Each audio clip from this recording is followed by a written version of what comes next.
I'm back at the Maharajah's well in Stoke Row, which dates back to 1864. In this second sketch, I'm going to start with watercolour, and I've filmed it so I hope it feels like you're sitting alongside me. You'll find the photo in the community tab, and if you have a go at it, please use the hashtag #SketchWithLiz so I can get to see what you do as well. I thought it would be fun to show you an alternative way of painting, and I guess I'd call this a splash and dash kind of way. And we'll start with the watercolour. So this only works if you've got time for it to dry, or you're out painting on a hot day. It's not particularly warm at the moment, but what I might do is get the paint down and then do some close-up sketches of the elephant and the mechanism, and then come back and show you the rest of this. What I would do is grab paint and basically put the main shapes in freehand with paint. So you could think of this as a splosh, or as a bit of splash and dash. So I'm putting, give or take, the dome. I might want to, while it's wet, because I loved the, or I love these little splashes of green and so forth, put some of that in so it can just mix wet in wet and get the overall shape and size in, and then we will come back with our pen once this is dry and add in detail. So we've got the mechanism in here, and we'll probably grab a little sort of shadow. Oh, we've got some trees, not trees, what are these little bushes here, and then we've got our yew trees sort of coming up here, and those can go there. So it's a really rough watercolour based painting of the main shapes, and you have to pray that no one comes along and wants to see what you're doing at this point, because they would look at this and think, oh my goodness. Oh, and I tell you what need, of course, is the wonderful twiddle on top. So we may just anchor that in, something like that. And it doesn't really have to be any more than that. You're just getting some structure going and some colour in there that we can work on. Need to let that dry fully, and then we can come back with a pen and see where we go. So this is dry, and you've got to dry because the pen just won't go on top. And obviously that looks a right mess. So we're going to find some sense out of this. I've just got a 0.3 fine liner, and I'm going to come in on top and pretty much ignore the paint, but draw what I'm seeing. And it's, say, a way of making sense of what we're seeing. And say I haven't got the paint in the right place, which is always a distinct likelihood. I actually think this is a little wider. I am going to try and be relatively accurate in my drawing and correct things as I go along. But give or take, the paint will be roughly in the right direction, and we can start to work and develop our drawing. And I am using a continuous line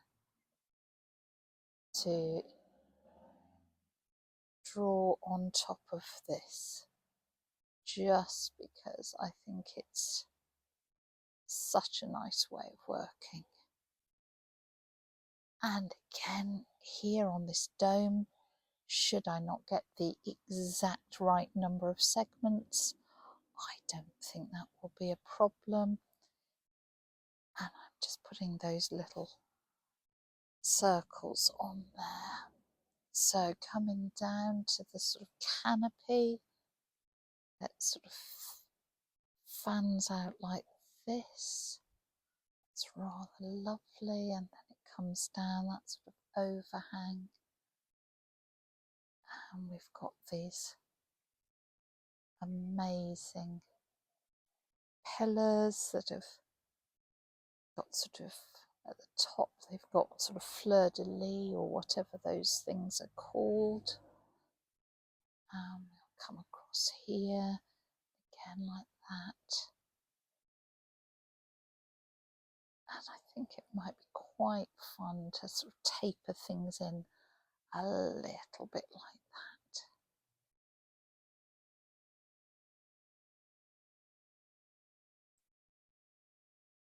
Got some sort of plant pot here, and then it comes across to the steps, which again I'm just going to do as a fairly much continuous line. We've got the plant pot sort of over there, and then we've got another pillar up here, and we've got the ironwork that comes around there.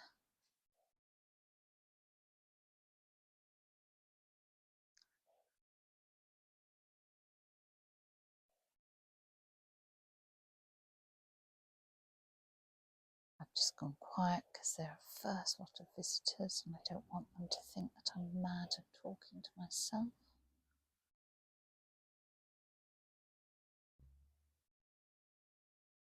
So this is the elephant that is facing direct to us, and you really can't see what's going on there at all.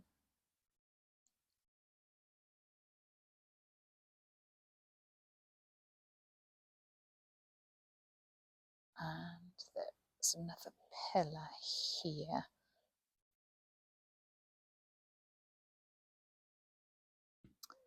So the question is if I think we will put in these yew trees, because I say they do frame everything very nicely.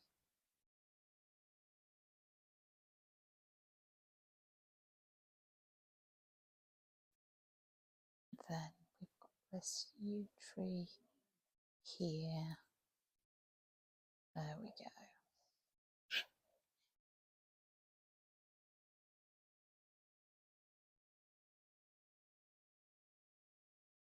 And we can bring that along there, and then we have the path coming towards us.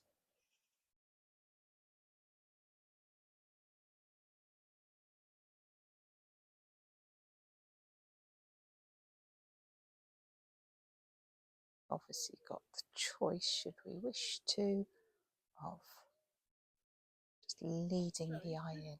Don't worry at all. No, I can't draw that quickly.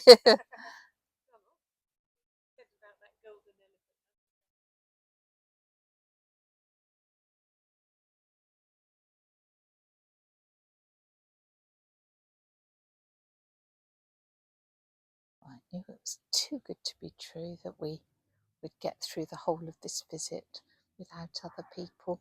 So there you go. At least no one can park in front of me, which is a huge relief.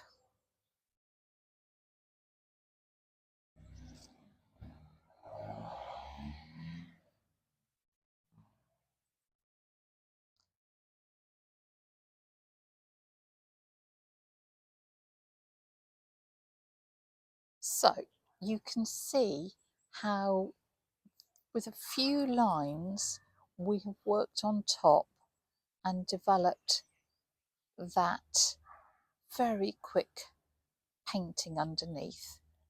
And by going in our continuous line on top, we've developed that. If I wanted to, I could go in and touch up, say, the golden elephant and maybe the little golden bits on the columns.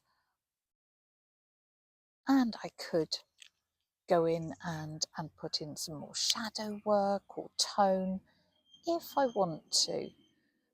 But as a really quick way of capturing a little bit of this amazing well, I think that's lovely because we've got that feeling of everything enclosing it that the watercolour brought to it.